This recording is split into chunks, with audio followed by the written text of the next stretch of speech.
ഓം ശ്രീ ഗുരുഭ്യോ നമ.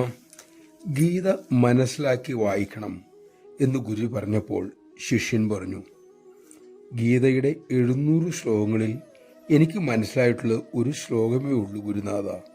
ഗുരു അതെന്താണെന്ന് തിരക്കി. മനസ്സ് ചഞ്ചലമാണ്, അതിനെ നിയന്ത്രിക്കാൻ സാധിക്കുന്നില്ല. ഇതെനിക്ക് ശരിക്കും മനസ്സിലായിട്ടുണ്ട്.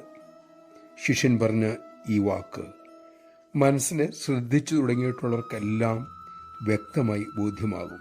മനോനിയന്ത്രണത്തിന് ഏറ്റവും ശക്തമായ സുഗമമായ മാർഗം അമ്മ പറഞ്ഞു.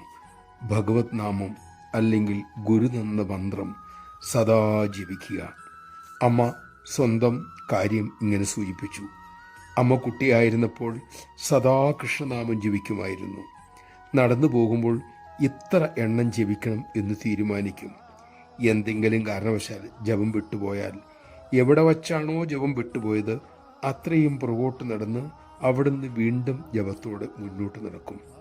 മനസ്സിനെ ഏകാഗ്രമാക്കാനുള്ള, ശുദ്ധമാക്കാനുള്ള മഹത്തായ ഉപായമാണ് മക്കളെ ജപം.